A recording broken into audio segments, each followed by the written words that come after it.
So the concrete saw has cut this active, so we've chopped this conduit back a bit.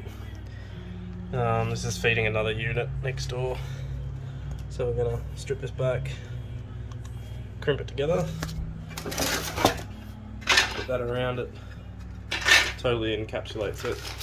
Then you put a polyethylene resin, and that'll set up nice and hard. And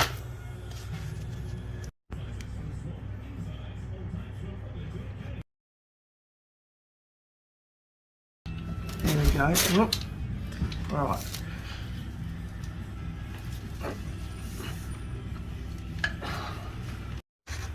so crimped.